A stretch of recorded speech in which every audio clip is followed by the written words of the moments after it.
الحمد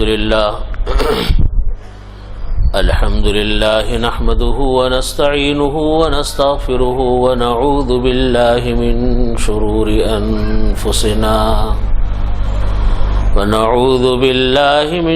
شرور أنفسنا ومن سيئات أعمالنا من يهده الله فلا مضل له ومن يضلله فلا هادي له وأشهد أن لا إله إلا الله وحده لا شريك له وأشهد أن سيدنا وسندنا ومولانا محمدا عبده ورسوله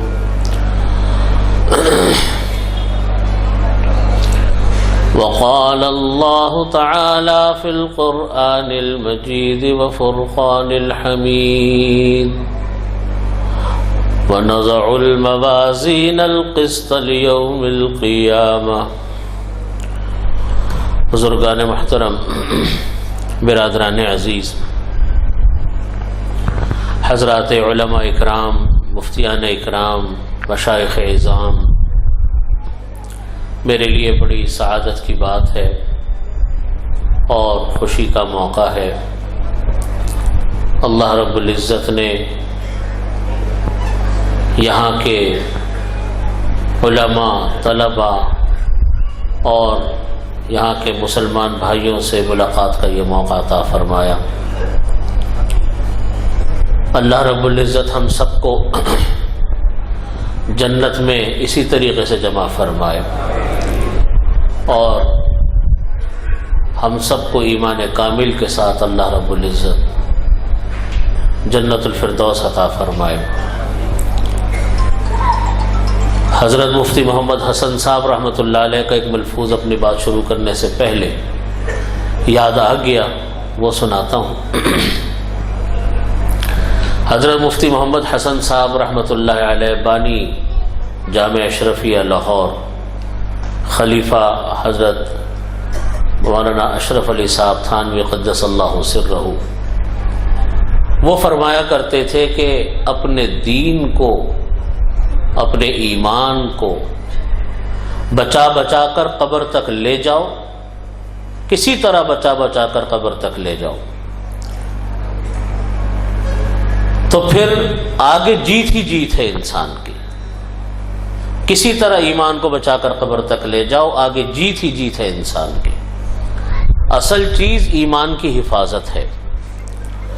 اصل چیز یہ ہے کہ اللہ تعالی ہم سب کو ایمان عطا فرمائے، ایمان کامل عطا فرمائے، اور اس ایمان کے اوپر اللہ تعالی ہم سب کو قائم و دائم رکھے. یہ جو قرآن پاک کی میں نے آیت تلاوت کی کہ وَنَضَعُ الْمَوَازِينَ الْقِسْطَ لِيَوْمِ الْقِيَامَةِ، اس میں بھی امام بخاری رحمۃ اللہ علیہ نے اس کے اوپر پورا ترجمۃ الباب قائم فرمایا کہ اِنَّ أَعْمَالَ بَنِي آدَمَ وَقَوْلَهُمْ يُوزَنْ. اس حدیث شریف کو انہوں نے نقل کیا اور اسی کو اپنا ترجمۃ الباب بنایا، جس میں فرمایا کہ انسان کے بنی اعمال کے جتنے بھی اقوال ہیں اور اعمال ہیں، اللہ تعالیٰ ان کا وزن فرمائیں گے، ان کا وزن ہوگا. اعمال کی کثرت پر مدار نہیں ہوگا، اعمال کے وزن کے اوپر اللہ تعالیٰ کے ہاں مدار ہوگا کہ کتنا وزن اللہ تعالیٰ نے کس عمل کا کس انسان کے کام میں رکھا ہے. یہ جو میں نے مفتی محمد حسن صاحب رحمۃ اللہ علیہ کا ملفوظ سنایا کہ اپنے دین کو بچا بچا کر، تم کسی ایمان کو بچا بچا کر قبر تک لے جاؤ. یہ ایمان بچتا کیسے ہے؟ ایمان بچے گا تو انسان کی نجات ہوگی، قبر کے ساتھ اللہ تعالیٰ داخل فرمائیں گے، ایمان کے ساتھ قبر میں اللہ تعالیٰ داخل فرمائیں گے تو انسان کی نجات ہوگی، ورنہ کیسے ہوگی؟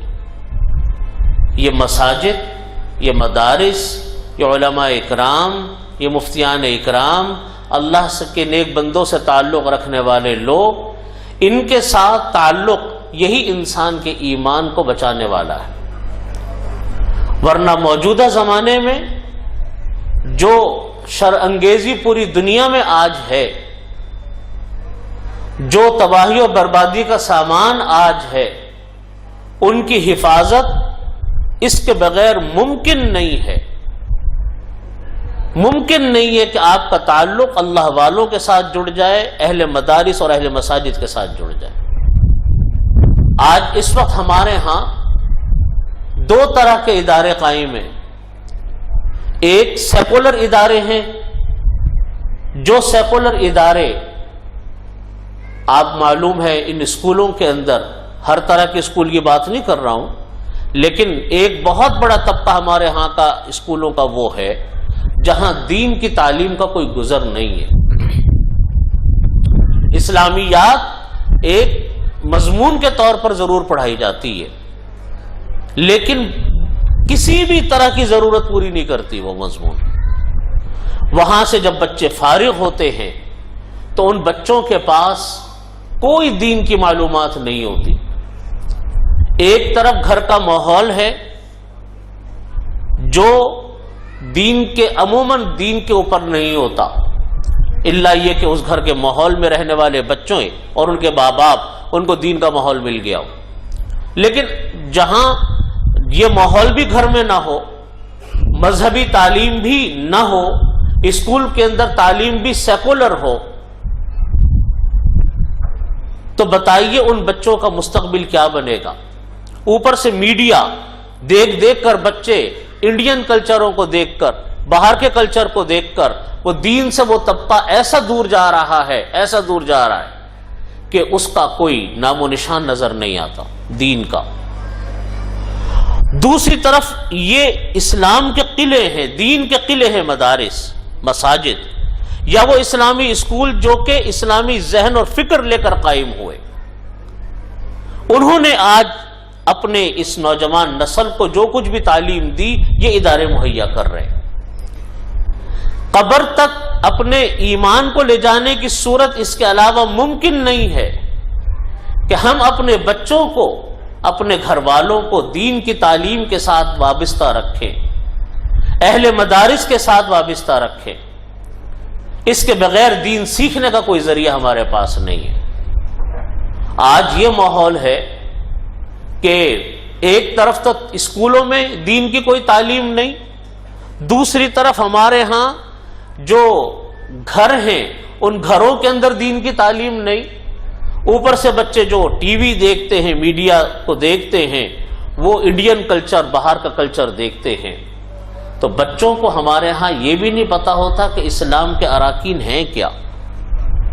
ایک صاحب بتا رہے تھے اپنا واقعہ، اپنے کسی دوست کا واقعہ بتا رہے تھے، کہتے میرے دوست کے والد کا انتقال ہو گیا۔ فرماتے ہیں کہ جب میں کہنے لگے جب میرے دوست کے والد کا انتقال ہوا تو میں بھی جنازے میں گیا اپنے دوست کے والد کے انتقال کے جنازے میں، تو وہ اپنے بچے کو لے آئے، بچہ بھی کوئی 10-12 سال کا بچہ ہو۔ نماز سے جب جنازے کی نماز سے فارغ ہوئے تو تدفین کے لیے لے جانے لگے، تو بچہ اپنے باپ سے کہتا ہے کہ ابا یہ میرے دادا کو جلائیں گے کب؟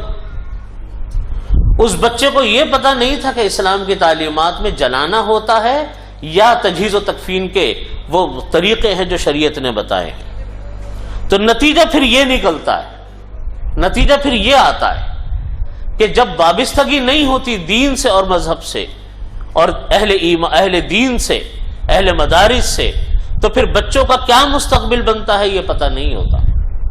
اور پھر وہی بچے اگر ملک سے باہر چلے جائیں، غیر مسلم ممالک میں اعلیٰ تعلیم حاصل کرنے چلے جائیں، تو پھر آپ جانتے ہیں کہ وہ پھر بعض اوقات اتنے دور دین سے دور چلے جاتے ہیں کہ ان میں سے بہت سارے مرتدی ہو جاتے ہیں۔ کتنے گھرانے وہ ہیں کہ انہوں نے اسی حالت میں وہ ملک سے باہر گئے اور جانے کے بعد وہیں کسی مقامی لڑکیوں سے شادی کر لی، اس کے بعد ان کی اگلی نسلیں تو مرتد پیدا ہوتی ہیں۔ کوئی چرچ میں جا رہا ہے، کوئی عیسائیوں کے اپنے عبادت گاہوں میں جا رہا ہے، نتیجہ یہ کہ وہ دین سے دور ہو گئے۔ دین بچانے کا سوائے اس کے کوئی طریقہ نہیں کہ اپنا تعلق مدارس، مساجد، علماء سے انسان رابطہ قائم کرے۔ اسکولوں کی تعلیم کوئی غلط نہیں ہوتی، میں یہ نہیں کہتا کہ تعلیم غلط ہے، وہ بھی ایک ضروری تعلیم ہے. آدمی ڈاکٹر بنے، انجینئر بنے، سائنٹسٹ بنے، اکنامسٹ بنے، جو دل چاہے بنے، لیکن ساتھ ساتھ اپنے دین کو سیکھنا. طلب العلم فریضۃ علی کل مسلم، فرمایا کہ علم کا سیکھنا، نبی کریم صلی اللہ علیہ وسلم فرماتے ہیں کہ علم کا سیکھنا سب کے اوپر فرض ہے. ہر مسلمان کے اوپر علم کا سیکھنا فرض ہے. یہاں علم سے مراد ہے فرائض واجبات کا علم جو ہر انسان کے اوپر لازم ہے، اور محرمات کا علم کہ کون سی چیز ہمارے لیے کرنا حرام ہے، اس کا علم، اور اپنی جو روزمرہ کے کام ہیں ان کا علم سیکھنا ہر مسلمان پر فرض ہے. آدمی اکنامسٹ بنے ضرور بنے، سائنٹسٹ بنے ضرور بنے، لیکن اس کے ساتھ ساتھ وہ ایک مسلمان ضرور بنے. قرآن پاک اس کو پڑھنا آتا ہو. کسی صاحب نے بڑا ایک اچھا جملہ لکھا اپنی کتاب میں. انہوں نے لکھا کہ انگریزی تو اتنی سیکھ لی کہ انگریز بھی شرما جائے، لیکن قرآن اتنا بھی نہ سیکھا کہ ماں باپ میں سے کوئی مر جائے تو ایصال ثواب بھی کر سکے. قرآن پاک کے 2 آیتیں بھی سیدھے پڑھنے پر قادر نہیں کہ اس کو تجوید کے ساتھ صحیح پڑھ لے. یہ قصور در حقیقت یہ ہمارا ہے.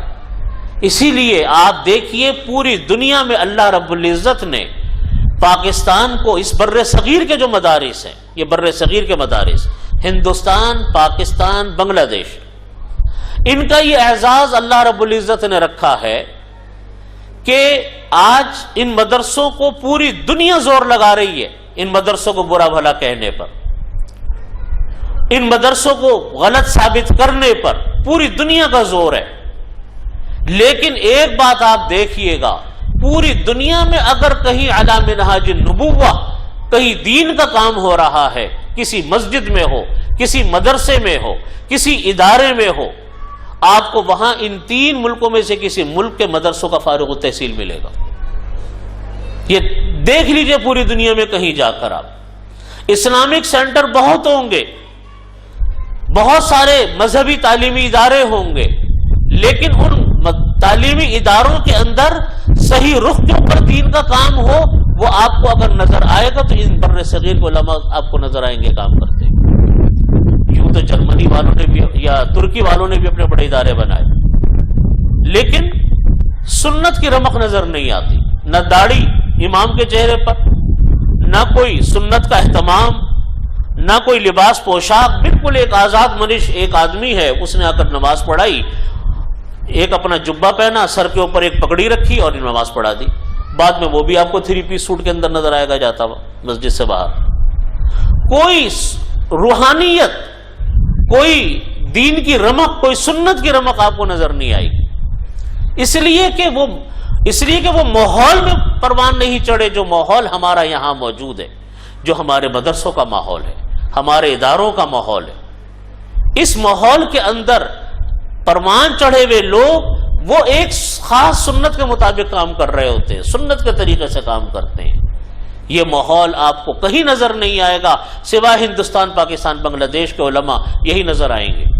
آپ دیکھیے یہی وجہ ہے کہ آج بر صغیر کی طرف آتے ہوئے کترانے لگی حالات سے.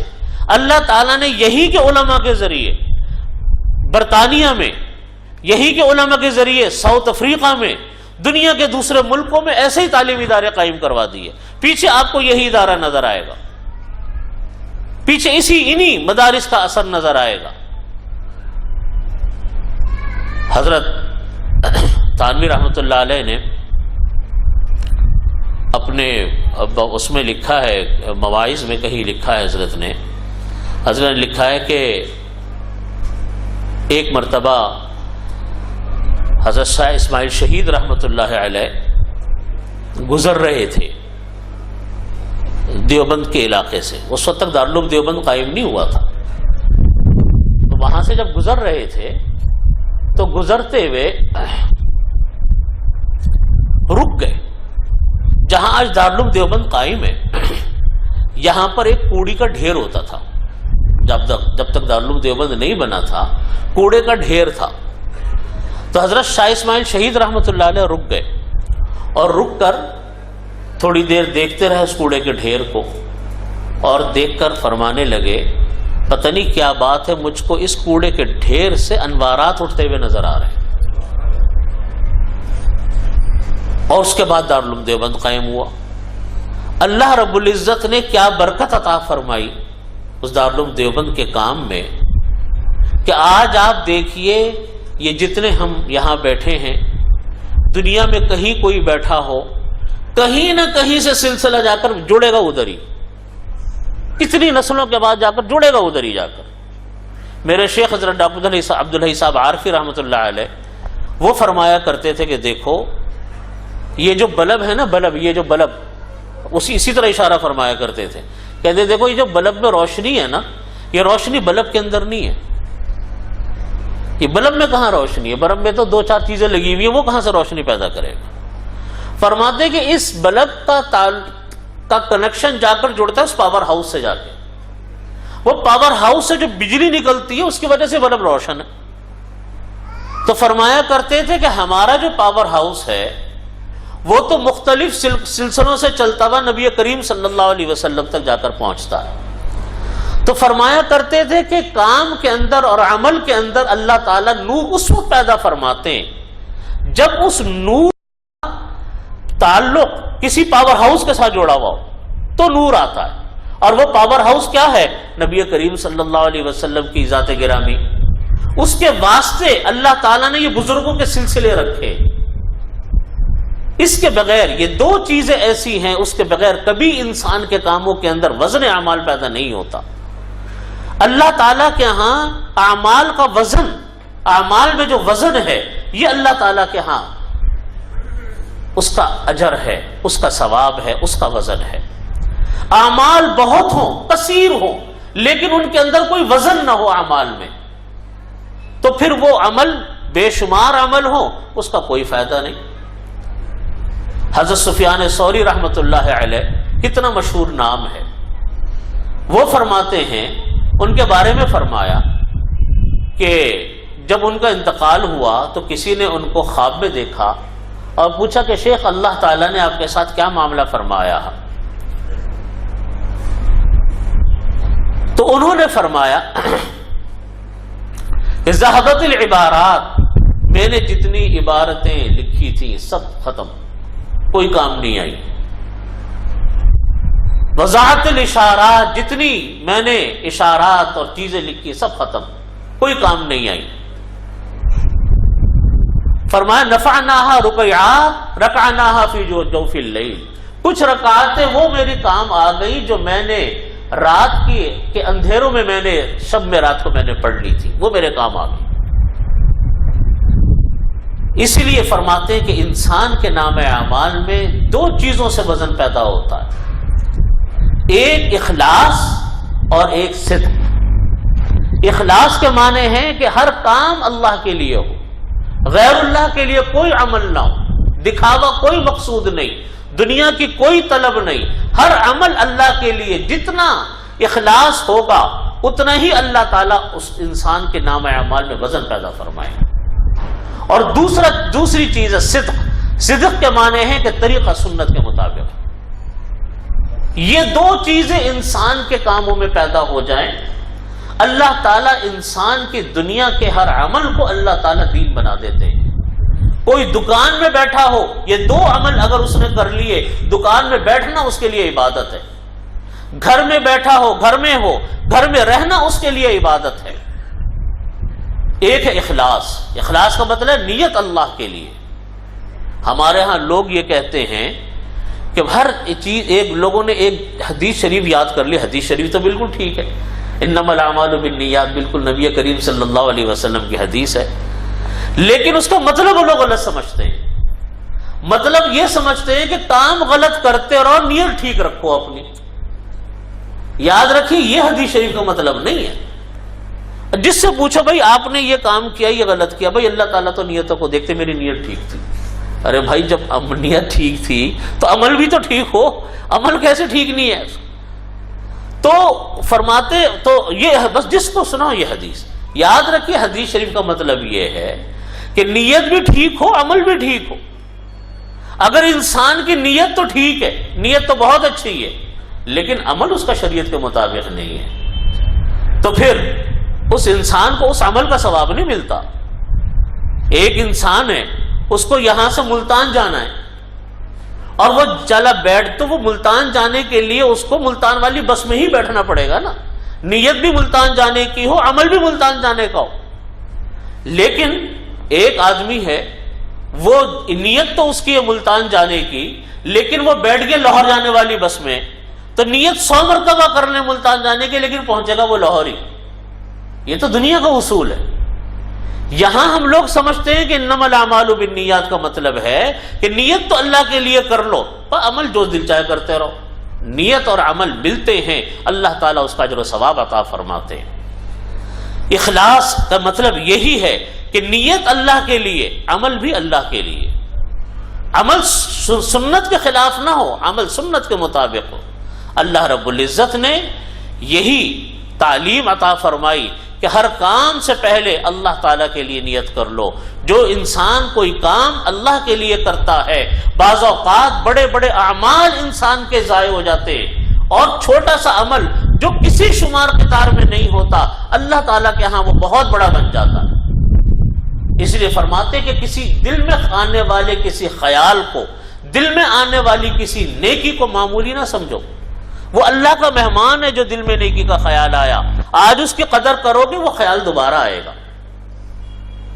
ہمارے حضرت ڈاکٹر عبداللہ صاحب عارفی رحمۃ اللہ علیہ فرمایا کرتے تھے کہ ایک بہت بڑے محدث تھے، ان محدث ساری زندگی حدیث شریف لکھتے رہے، حدیث شریف پڑھاتے رہے، تو فرمانے لگے جب انتقال کے بعد کسی نے شیخ کو خواب میں دیکھا تو شیخ نے فرمایا کہ اللہ تعالیٰ نے ہماری مغفرت فرما تو دی، لیکن اللہ تعالیٰ نے فرمایا کہ ہم تمہاری جو مغفرت فرماتے ہیں وہ تمہارے ان اعمال پر نہیں ہے جو تم حدیث شریف کا کرتے رہے، وہ ہمارے نزدیک اس کا کوئی وزن نہیں تھا۔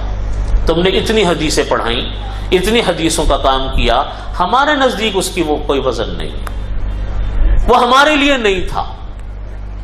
اب یہ تو اللہ جانتے کہ کس کا عمل کون سا کس کے لیے تھا۔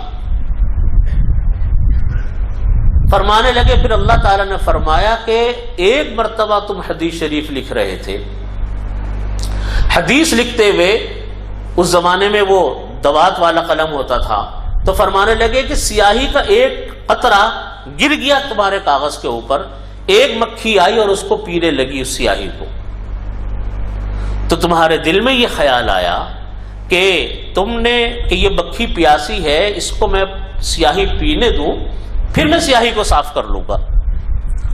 تو فرماتے ہیں کہ اللہ رب العزت نے فرمایا کہ تم نے ہماری مخلوق پر رحم کیا تھا، اس کا خیال کیا، آج ہم تمہارا خیال کرتے ہیں، تمہارے اوپر رحم فرماتے ہیں۔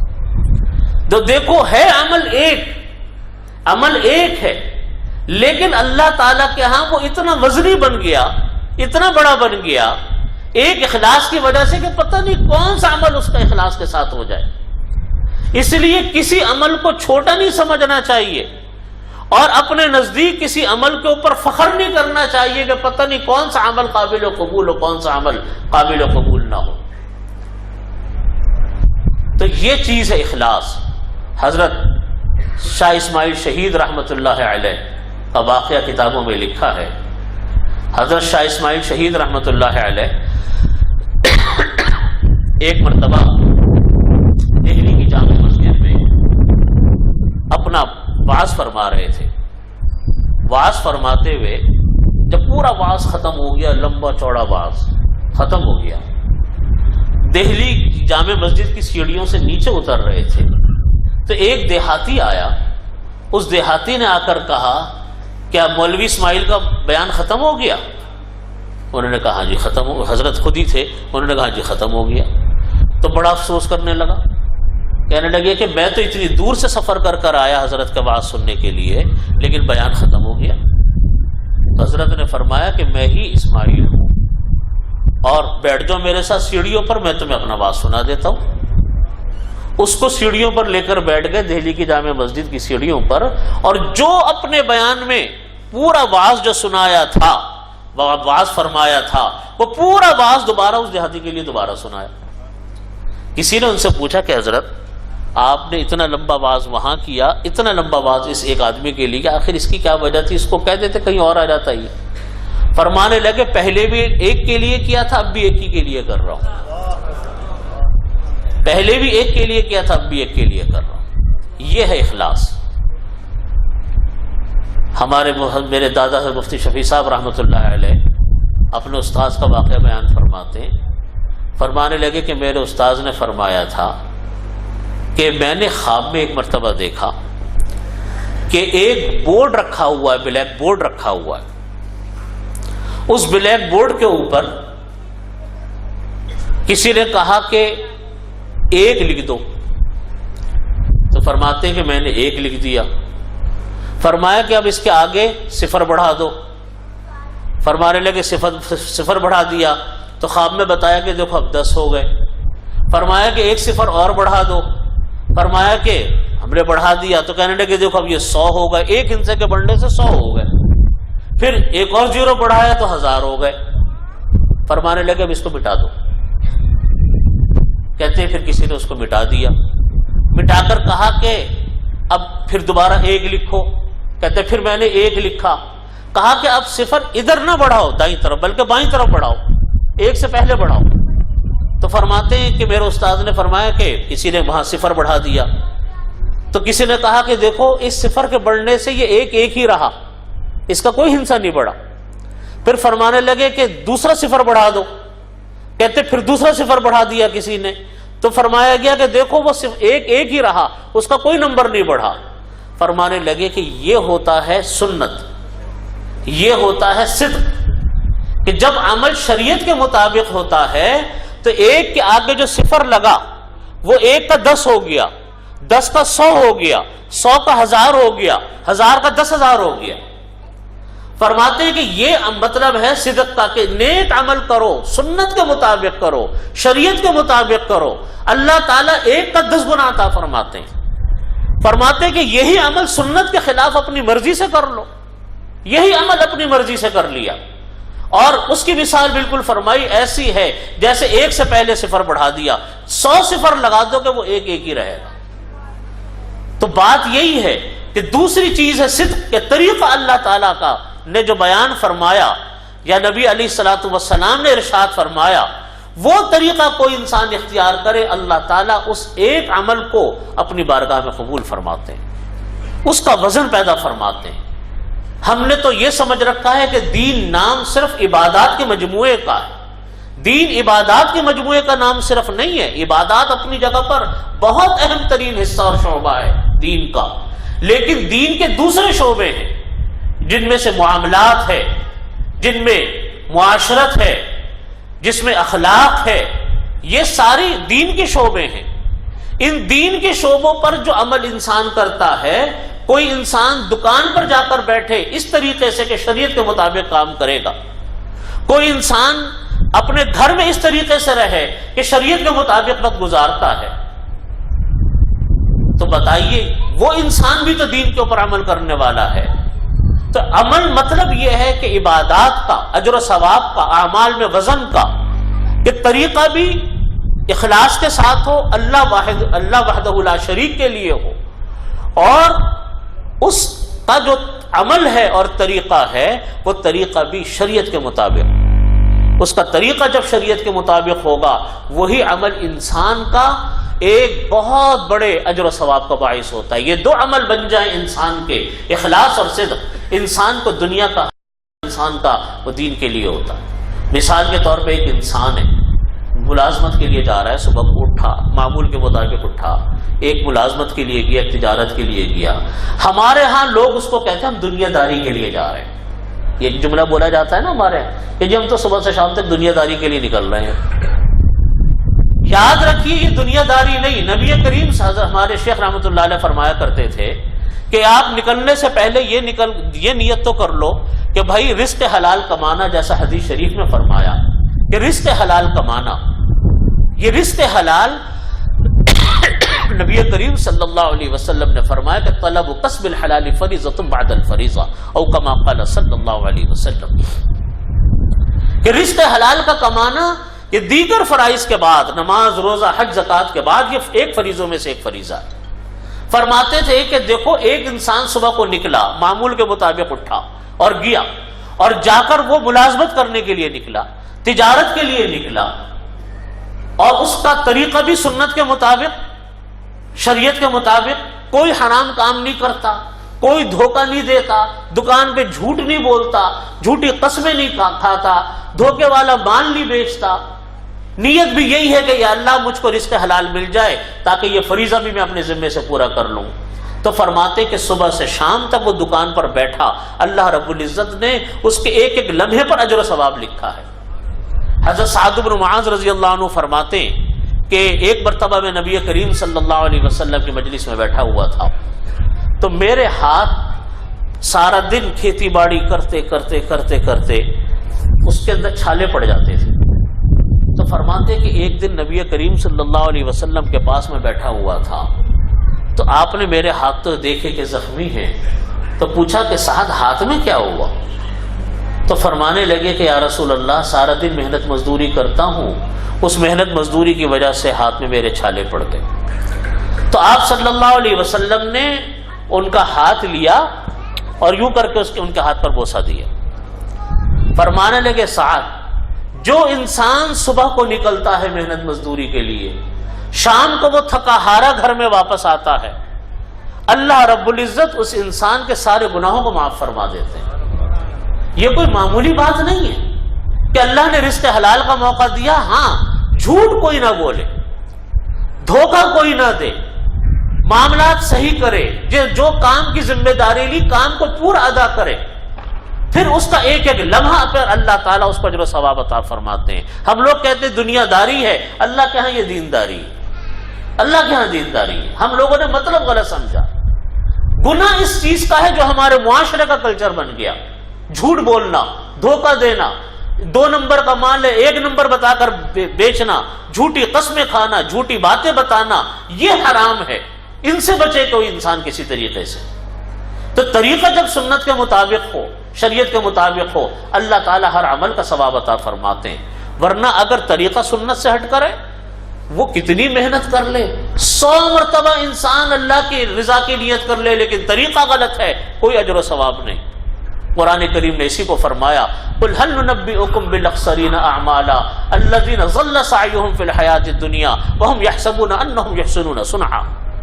فرمایا کہ اے نبی صلی اللہ علیہ وسلم، کیا ہم آپ کو نہ بتلائیں کہ کون لوگ اعمال کے اعتبار سے خسارے میں رہ گئے، دنیا میں اعمال انہوں نے کیے لیکن رہ گئے خسارے میں۔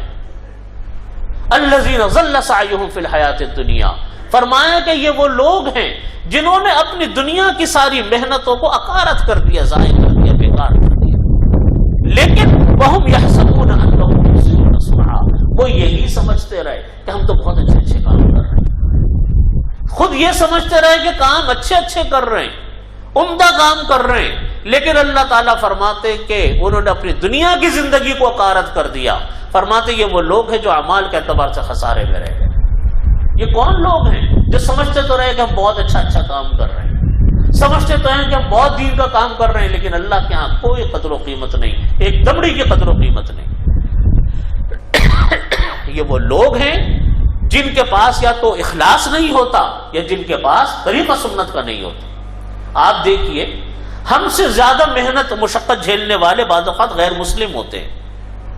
یہ جو ہندوؤں کے اور بدھسٹوں کے یہ جو مذہبی پیشوا ہوتے ہیں، جس کو یہ لوگ بھکشو بولتے ہیں، آپ دیکھیں ان کی زندگی انتہائی مشکل زندگی ہوتی ہے۔ ہمارے یہ ان کے ہاں کے ایسے تھے ایسا ہمارے علماء، وہ ان کے ہاں کے مذہبی پیشوا ہوتے ہیں، لیکن اتنی مشکل زندگی، اتنی مشکل، کوئی سلا ہوا لباس نہیں پہنیں گے، جیسے ہم لوگ احرام کی چادریں پہنتے ہیں اس طریقے کا ان کا ایک لباس ہے، ساری زندگی وہی لباس پہنیں گے۔ اورنج کلر کا ایک لباس ہے وہ پہنیں گے، بال نہیں رکھیں گے، ہمیشہ گنجے رہیں گے، شادیاں یہ نہیں کرتے، گھریلو زندگی ان کی نہیں ہوتی، ملازمت یہ نہیں کرتے، تجارت یہ نہیں کرتے، کسی تفریح گاہ میں یہ نہیں جا سکتے، کوئی دنیا کا شوق کا کوئی کام ہو یہ نہیں کر سکتے۔ کتنی مشکل زندگی آپ اندازہ کریں۔ ہمیں تو نبی کریم صلی اللہ علیہ وسلم نے علماء کے لیے اور عام انسانوں کے لیے احکامات تو سب کے جیسے دیے نا، لیکن آپ صلی اللہ علیہ وسلم نے یہ تفریق نہیں فرمائی کہ دین الگ ہے دنیا الگ ہے. آپ نے تو فرمایا کہ دونوں کو ساتھ ملا کر چلنے کا نام دین ہے. دنیا کو بھی جوڑو، دین کو بھی جوڑو، ساتھ ملا کر چلو تو دین ہے. آپ نے کہاں میں یہ تعلیم دی کہ تم یوں دنیا سے کٹ کر رہو، تجارت نہ کرو؟ آپ نے خود صلی اللہ علیہ وسلم نے خود تجارت فرمائی. سیاست آپ سے زیادہ کون جانتا ہوگا جو آپ نے سیاست چلائی؟ ماشاءاللہ پورا کتنے علاقے فتح ہو گئے، اور آپ کے بعد آپ کے صحابہ کرام رضی اللہ عنہم اجمعین نے پوری دنیا کو فتح کر ڈالا. جہاں تک زمینی راستہ جاتا تھا وہاں تک صحابہ کرام پہنچے اور فتح کر ڈالا. اسپین تک پہنچے، مراکش تک پہنچے، ادھر قسطنطنیہ تک پہنچے، کہاں نہیں پہنچے. یہ تعلیم تو نبی کریم صلی اللہ علیہ وسلم نے کبھی بھی نہیں دی اپنے امتیوں کو. آپ بتائیے اتنی محنت کر رہے ہیں، اتنی محنت، لیکن اقارت کوئی فائدہ نہیں، اس لیے کہ ایمان میں. تو جب تک طریقہ اللہ کے بیان کردہ شریعت کے مطابق نہیں ہوگا، اس انسان کے نام اعمال میں وزن پیدا نہیں ہوتا.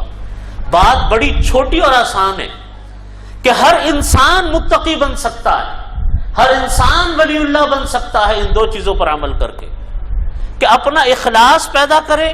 ہر عمل اللہ کے لیے، غیر اللہ کے لیے کوئی عمل نہیں. دیکھیے یہ جو ریاکاری ہوتی ہے نا، جب مفتی صاحب جب آئیں تو بتا دیجیے. جب جو ریاکاری ہوتی ہے نا، ریاکاری معاشرت کے معاملات میں زیادہ ہوتی ہے.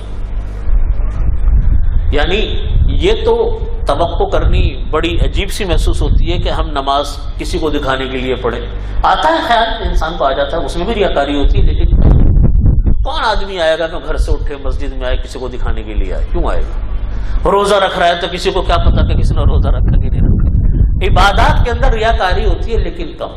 ریاکاری کا ہمارے حضرات فرماتے ہیں، ریاکاری کا اصل مرکز معاشرت کے معاملات ہوتے ہیں. معاشرت کے یعنی آپس کے رہن سہن کے اور معاملات کے، خاص طور پہ معاشرت کے معاملات، رہن سہن کے معاملات کے اندر دین پر عمل کرنا یہ بڑا مشکل ہے. وہاں بہت ریاکاری ہوتی ہے. دکھاوا ایسا غالب آتا ہے کہ پتہ بھی نہیں چلتا کہ ہم دکھاوے میں پہنچ گئے. مثال کے طور پہ ایک انسان نے کسی دوسرے آدمی کو ہدیہ دیا. ہدیہ دینا تو سنت ہے نبی کریم صلی اللہ علیہ وسلم کی. ہدیہ کو انسان دے، لیکن ہدیے کو اس لیے دے کہ سنت ہے، بڑے اجر و ثواب کی بات ہے. لیکن ہدیے کو اس نقطہ نظر سے دے کہ میں دوں گا تو وہ بھی دے گا، یا اس نے مجھ کو دیا تھا تو میں بھی اس کو دوں گا. اب یہی ہمارے ہاں زیادہ تر ہوتا ہے.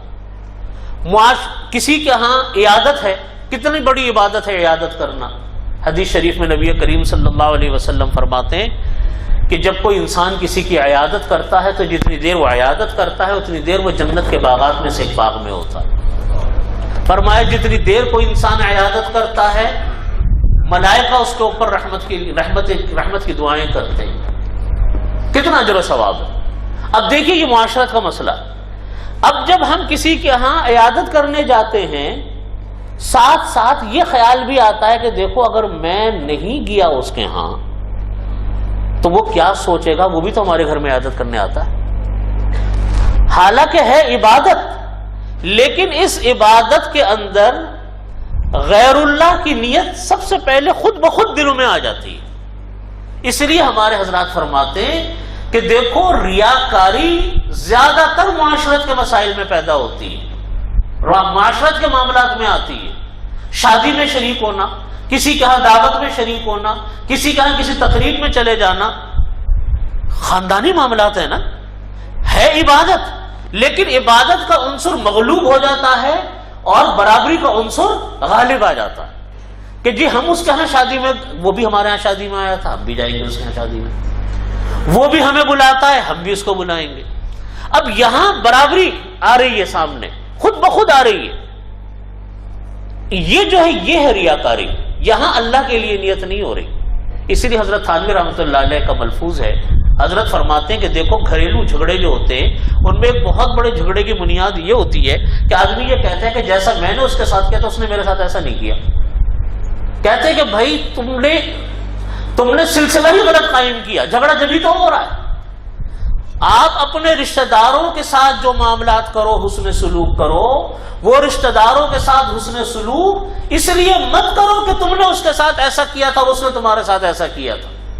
یہ نیت کرو گے تو جھگڑے ہوں گے۔ یہ تو دنیا داری ہے، یہ دینداری کہاں ہے؟ جب آپ نے اس سے برابری کی امید کر لی تو دنیا داری ہو گئی، یہ دینداری رہی کہاں؟ فرماتے تھے کہ دیکھو رشتہ داروں کے ساتھ معاملات، معاشرت، پڑوسی ہوں، رشتہ دار ہوں، دوست ہوں، ملنے جلنے والے ہوں، ان کے حقوق اس طرح ادا کیا کرو کہ یا اللہ آپ نے ان کے حقوق میرے ذمہ لگائے، میں تو آپ کا حکم پورا کر رہا ہوں۔ میں غیر اللہ سے کوئی امید نہیں رکھتا کہ وہ میرا کوئی حق ادا کرے گا، مجھے ان سے کوئی توقع نہیں، میں تو اللہ کے لیے کر رہا ہوں۔ ہدیہ دے رہا ہوں تو اللہ کے لیے، مل رہا ہوں تو اللہ کے لیے، آ رہا ہوں تو اللہ کے لیے، وہ ہمارے گھر آ رہے ہیں تو اللہ کے لیے، جو ہے اللہ کے لیے۔ فرماتے اس نیت کو اپنے اندر ڈالو، اپنے دماغ میں اس کو تازہ کرو اپنے دماغ میں۔ فرماتے پھر کبھی برابری نہ ہونے کی شکایت نہیں پیدا ہو، یہ شیطان کی پیداوار۔ تو ریاکاری دیکھو یہاں آتی ہے، عبادات کے اندر تو کم آتی ہے لیکن ان جگہوں پر زیادہ آتی ہے۔ معاملات کے اندر بھی یہی مسئلہ ہوتا ہے، ریاکاری آتی ہے۔ لیے ہر کام اللہ کے لیے کرنے کی عادت ڈالو۔ میرے شیخ تو یہاں تک فرماتے تھے، حضرت ڈاکٹر عبدالرحیم صاحب عارفی رحمۃ اللہ علیہ فرمایا کرتے تھے کہ دیکھو چھوٹے چھوٹے اعمال پر تم اتنے بڑے بڑے ثواب لے سکتے ہو، ہم اس کی نیت نہیں کرتے، ہم اس کی مشق نہیں کرتے، ہم موقع ہاتھوں سے گنوا دیتے۔ فرماتے کہ انسان کی طبیعی حاجتیں جو ہے نا، انسان کی طبیعی حاجتیں، اپنے عادت ڈالو اس بات کی کہ اس کو اندر تم اللہ کے لیے نیت کرنے کی عادت ڈالو۔ فرماتے تھے کہ دیکھو میں حضرت رحمۃ اللہ علیہ فرماتے تھے کہ دیکھو ایک چھوٹی سی بات ہے، آدمی گھر گیا، سارا دن گھر باہر کام وام کر کے اب اپنے گھر میں داخل ہوا، شام کو گھر میں پہنچا، اب بچہ ہے، بچہ آیا، چھوٹا بچہ لپکتا ہوا آیا باپ کے پاس، باپ بھی انتظار میں کہ گھر جاؤں گا تو بچے کو گود میں اٹھاؤں گا، پیار کروں گا۔ اب فرماتے ہیں کہ 1 منٹ کے لیے ٹھہر جاؤ۔ کہتے ہیں اب تم جا تو رہے ہو اپنی طبیعی خواہش کے لیے، بچے کو تم صبح سے یاد کر رہے تھے اور بچہ تمہیں یاد کر رہا تھا، اٹھانا بچے کو ایک طبیعی محبت کے خاطر ہے۔ فرماتے اس طبیعی محبت کو اللہ کی محبت کے تابع کر دو، اور اس کا طریقہ فرماتے تھے کہ یہ کہ 1 سیکنڈ کے لیے یہ نیت کر لو کہ یا اللہ آپ صلی اللہ علیہ وسلم کی سنت یہ تھی کہ آپ بچوں سے محبت فرمایا کرتے تھے، میں اس سنت کی نیت سے بچے کو گود میں اٹھاتا ہوں۔ فرماتے کھیلو اس بچے سے جتنی دیر گود میں بٹھانا ہے اس کو، اس کے ساتھ وقت گزارو۔ فرماتے ہے چھوٹی سی بات، سیکنڈ کی بات، لیکن اس بات کی وجہ سے آپ کو اس بچے کے ساتھ ہنسنا، بولنا، کھیلنا، جب تک وہ آپ کے ساتھ ہے آپ کو اتباع سنت کا ثواب ملے گا۔ تو فرمایا کرتے تھے کہ اخلاص کا مطلب یہ ہے کہ چھوٹے چھوٹے کام، چھوٹی چھوٹی چیزیں، چھوٹی چھوٹی باتیں، ان کے اندر تم اللہ کے لیے نیت کر لو اور اللہ کے رضا کی نیت کر لو، تو چھوٹا سا تمہارا یہ عمل یہ تمہارے لیے ایک بہت بڑا عمل بن کر آئے گا۔ فرمایا کرتے تھے کہ دیکھو انسان خاندان میں رہتا ہے، شادیاں ہوتی ہیں، تقریبات ہوتی ہیں، عموماً شادیوں میں جب جانا آنا ہوتا ہے تو کتنے گھنٹوں کا کام ہوتا ہے، تیار ہونا، پھر اس جگہ پر پہنچنا، اس میں وقت لگتا ہے، پھر وہاں انتظار کے بعد پھر کھانا، کھانے کے بعد پھر واپسی، کئی گھنٹے انسان کے نکل جاتے ہیں۔ فرمایا کرتے تھے کہ دیکھو ہے تو کہنے کو یہ چیز آپ کا خاندانی ایک مسئلہ ہے، یا تو خاندان کے لوگ ہو گئے، 2 احباب ہوں گے جن سے آپ کے تعلقات ہے جو بلاتا ہے آپ۔ فرمایا کرتے تھے کہ اس خاندانی مسئلے کے اندر کہ آپ کو شادی میں شریک بھی ہونا ہے، بہرحال شادی ہے رشتہ داروں کی، 2 احباب کی۔ فرمایا کرتے تھے کہ اس کے اندر تم یہ نیت کر لو کہ یا اللہ یہ میرا یہاں جانا اس لیے نہیں ہے کہ میں نہیں جاؤں گا تو میری ناک کٹ جائے گی، پورا خاندان شریک ہوا تو میں شریک نہیں ہوا، لوگ برا بھلا کہیں گے، یہ چکر مکر اپنے ذہن سے نکال دو کہ کون برا بھلا کہے گا، کون تعریف کرے گا، کون خوش ہوگا، کون ناراض ہوگا۔ فرمایا کرتے تھے کہ یہ نیت کرو شادیوں میں جانے سے پہلے کہ یا اللہ یہ میرے رشتہ دار ہے، اس کے حقوق آپ نے رکھے ہیں، ملنا جلنا حق ہے، اس نے میری دعوت کی، اس کی خوشیوں میں شامل ہو رہا ہوں میں، یہ سنت ہے نبی کریم صلی اللہ علیہ وسلم کی، اس لیے میں شامل ہو رہا ہوں. فرماتے چلے جاؤ تم شادی میں. ہاں کسی منکر میں شامل نہ ہو, منکرات میں شامل نہ ہو. اب فرماتے جتنی دیر لگاؤ گے کہنے کو, تو آپ نے ایک تقریب میں شرکت کی, کھانا کھایا, وقت گزاری کی, لیکن فرماتے کہ یہ آپ نے ایک بہت بڑا ایک حق وہاں پر پورا کیا, دین کا, ایک شریعت کا. تو اس کو فرمایا کرتے تھے کہ ہر کام سے پہلے اپنی ایک عادت اپنی بنا لو کہ اللہ کے لیے کام کی عادت ڈالو, بشرط یہ کہ طریقہ سنت کے مطابق اور شریعت کے مطابق ہو. میں یہ بات عرض کرتا ہوں کہ یہ صرف اور صرف تجربے کی بات ہے. تجربے کی کیا, بلکہ ایک پریکٹس کی بات ہے, ایک مشق کی بات ہے کہ آپ اگر کوئی انسان یہ تہیہ کرے کہ کام میں جائز کروں گا ناجائز نہیں کروں گا. کہنے کو تو وقتی طور پر انسان کو دشواری پیش آتی ہے, انسان کو مشکل پیش آتی ہے, وقتی طور پر پیش آتی ہے, لیکن وہ مشکل اور دشواریاں انسان کی وہ ختم ہو جاتی ہیں اگر انسان کا ارادہ مضبوط ہو. آپ دیکھیے اللہ تعالیٰ نے قوت ارادی انسان کو اتنی مضبوط دی ہے کہ اس قوت ارادی کے اوپر انسان عمل کرے, دنیا کے بڑے سے بڑے پہاڑ کو سرنگو کر سکتا ہے. قوت ارادی مضبوط ہونی چاہیے. وہ قوت ارادی مضبوط ہوگی. آپ نے اگر یہ تہیہ کیا کہ میں کوئی ناجائز کام کر کے اپنا کاروباری زندگی نہیں چلاؤں گا, گھر کی زندگی کو شریعت کے مطابق رکھوں گا, آپ دیکھیے اس قوت ارادی کی وجہ سے آپ انشاءاللہ ضرور کامیاب ہوں گے. اللہ کا وعدہ ہے کہ من جاہد فینا لنہدینہم سبلنا, کہ جو کوئی ہمارے راستے میں کوششیں کرتا ہے ہم اس کے لیے راستوں کو ضرور کھولتے ہیں. یہ قوت ارادی اللہ نے ایسی چیز انسان کو دی ہے. انسان کو آپ دیکھتے ہیں کہ یہی انسان یہ بل فائٹنگ کر رہا ہے. آپ دیکھیے کتنے ملکوں کے اندر بل فائٹنگ ہوتی ہے. ذرا سا موت کا کھیل ہے, ذرا سا اندازہ غلط ہو گیا انسان مر گیا. بل نے اس کو مار دیا, یہ اس نے بل کو مار دیا. ہوتا ہے کہ نہیں ہوتا؟ موت کے کنویں کے اوپر کرتب دکھائے جا رہے ہیں, ذرا سا اندازہ غلط ہوا موت کے منہ میں چلا گیا. آگ نیچے ہے اوپر اس کے اوپر گزر رہا ہے, ذرا سا اندازہ غلط ہوا ختم ہو گیا. لیکن یہ قوت ارادی ہے انسان کی کہ وہ آگ کے اوپر چل رہا ہے. قوت ارادی ہے کہ سمندر کی تہوں میں جا رہا ہے. قوت ارادی ہے انسان کی کہ چاند کے اوپر پہنچ رہا ہے. یہ قوت ارادی ہے نا. یہ قوت ارادی انسان کی دنیا کمانے میں استعمال ہو رہی ہے, دولت کمانے کے لیے جا رہی ہے, شہرت کے لیے جا رہی ہے. یہی قوت ارادی انسان کی اگر اپنی آخرت بنانے میں استعمال ہو تو آپ اندازہ کیجئے کہ کتنے سے بڑی چیز کو ہم اس کو حل کر سکتے ہیں. حضرت عالمگیر رحمت اللہ علیہ کے دربار میں ایک آدمی کو لایا گیا.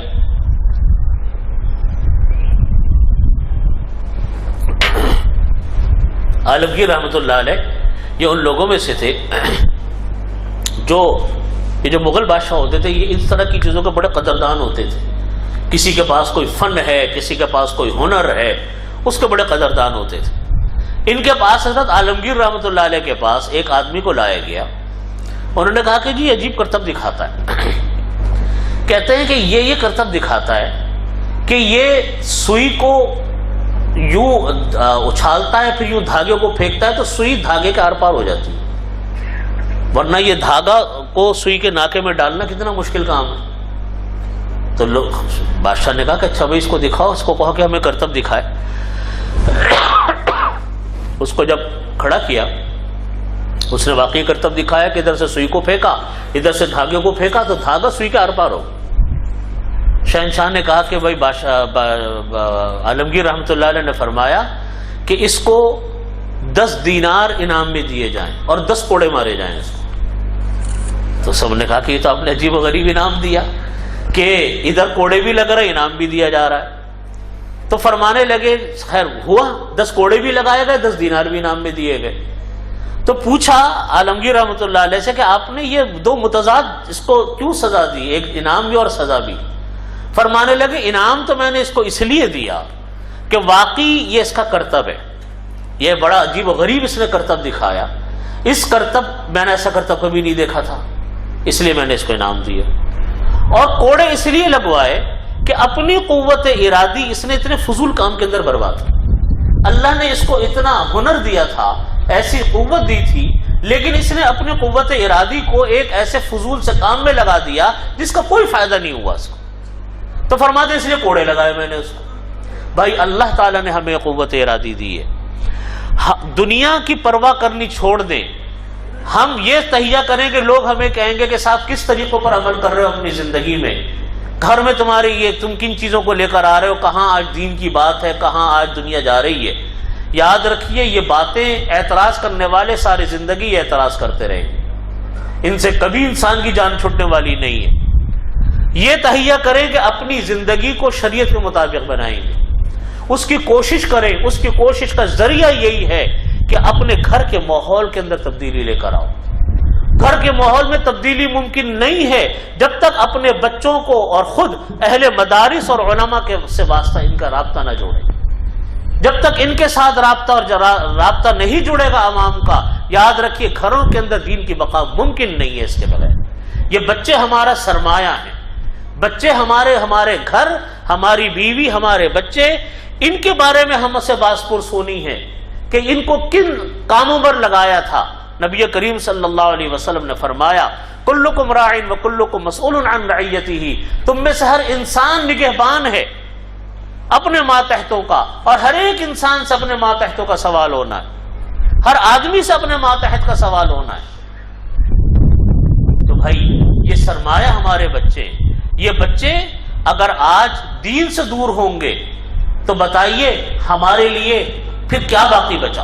ہمارا تو سب سے بڑا سرمایہ یہ بچے، ہمارے بچوں کا تعلق مدرسوں سے جوڑے، ہمارے گھر والوں کا تعلق اہل مدارس سے جوڑے، ان کے دلوں کے اندر، ان کے گھروں کے اندر دین آئے، یہی ہمارے لیے سب سے بڑی کامیابی ہے۔ نبی کریم صلی اللہ علیہ وسلم نے فرمایا کہ کچھ اعمال وہ ہوتے ہیں جن کا ثواب انسان کو مرنے کے بعد بھی اللہ تعالیٰ پہنچاتے رہتے ہیں۔ ایک عمل فرمایا کہ ان میں سے ایک عمل یہ ہے کہ کئی اعمال فرمایا کہ ان میں سے ایک عمل یہ ہے کہ کوئی انسان کوئی صدقہ جاریہ شروع کروا دے، جیسے کوئی درخت لگوا دیا، کوئی کنواں کھدوا دیا، کوئی مسجد بنوا دی، یا فرمایا کہ کوئی دین ایسا چھوڑ کر مر گیا، کوئی شاگرد چھوڑ کر چلا گیا، کوئی کتابیں تصنیفات چھوڑ کر چلا گیا جو بعد میں دین کا کام کرتے رہے، اس کا ثواب بھی انسان کو مرنے کے بعد پہنچتا رہتا ہے۔ اور فرمایا کہ تیسرے نمبر پر وہ اعمال ہیں جو کوئی انسان اپنی نیک اولاد چھوڑ کر مرنے کے بعد بھی وہ نیک اولاد اس انسان کے لیے دین پر عمل کرتی رہتی ہے، تو جہاں ثواب اس کو خود ملتا ہے، اس کے ماں باپ کو بھی اس کا ثواب پہنچتا ہے۔ تو یہ اولاد ہمارے لیے صدقہ جاریہ ہے۔